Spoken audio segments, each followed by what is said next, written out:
Light weight బంగారు diamond ఆభరణాలు, వందల రకాల డిజైన్స్ ఏవైనా ధర మాత్రం ఒక్కటే. బట్ అఖండాలో చేసి తెలుగులో చాలా సినిమాల్లో కనిపిస్తారేమో అందరు స్టార్ హీరోలకి యాజ్ ఏ మదర్ గా. ఎందుకంటే అంత న్యాచురల్ గా ఉన్నారు స్క్రీన్ మీద. అంతా అసలు ఎలా అంటే మిమ్మల్ని చూసి న్యాచురల్ గా ఏడ్ చేశారు చాలా మంది. చాలా ఏడుపుని చూసి నిజమే.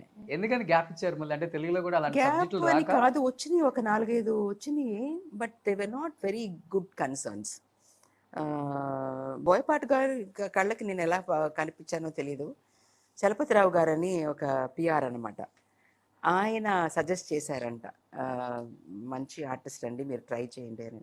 సో నా ఫస్ట్ థ్యాంక్స్ టు చలపతిరావు గారు. ఆ తర్వాత బోయపాటి గారిని చూడంగానే నాకు ఒక పెద్ద డైరెక్టర్ ఆయన, అంత పెద్ద లెజెండ్ ఆయన అక్కడ అని నాకు అనిపించలేదు చూసినప్పుడు. ఎంతో ఆప్యాయత, ఎంతో ఏమంటారు, అసలు ఆ వేరుపాడు అనేది లేదండి. పెద్ద ఆర్టిస్ట్ షూటింగ్ స్పాట్లోనే నేను షాక్ అయిన కారణం, ఫస్ట్ డేన నేను ఆయన ఆఫీస్కి వెళ్ళినప్పుడు, ఇక్కడ నుంచి I went just to meet him. వెళ్ళినప్పుడు మధ్యాహ్నం అమ్మ భోజనం చేయండి అమ్మ అని చెప్పేసి ఆయన కూర్చొని తినేటప్పుడు డైనింగ్ టేబుల్లో అందరూ కూర్చునేటప్పుడు నన్ను కూర్చోబెట్టి భోజనం పెట్టారు. కమ్మని భోజనం, తెలుగు భోజనం తిని ఎన్నాళ్ళైందో.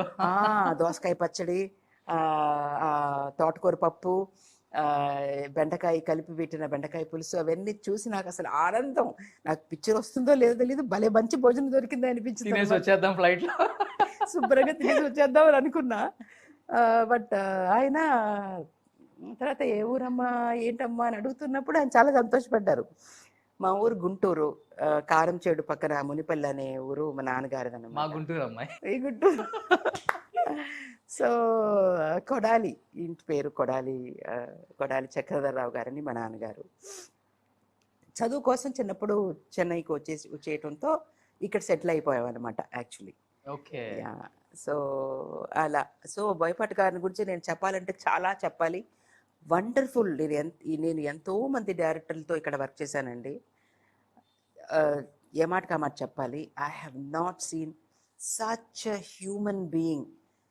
బోయపాటి గారి మనసు, పెద్ద ఆర్టిస్టు చిన్న జూనియర్ ఆర్టిస్ట్ అని లేకుండా ప్రతి ఒక్కళ్ళకి అక్కడ, అమ్మ మీరు తిన్నారా, అమ్మ మీరు ఎండలో నుంచోకండి, అమ్మ మీకు ఇప్పుడు షాట్ లేదు, అలా నీడలో వెళ్ళి నుంచోండి అని ప్రతి ఆర్టిస్ట్ని he takes care. It is not possible for his stature, for his level. ఆయనకి ఏం పోయింది, ఆయన పాటికి ఆయన పని మానిటర్ ముందు కూర్చుని యాక్షన్ టేక్ స్టార్ట్ కెమెరా అంటం తప్పితే he used to take care of everybody.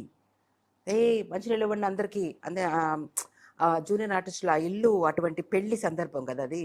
So ఆ junior artist many there. Hats off for his care given to one and everybody there. And ఆయన ఆప్యాయత, ఆయన మాటల్లో ఆప్యాయత, ఆయన ఆ టేక్ ఇంకొక ఎక్స్ట్రా టేక్ కావాలంటే కూడా humbleness, yeah, that is the right word. Humbleness equal to Boyapati గారు. Humbleness is equal to Boyapati గారు.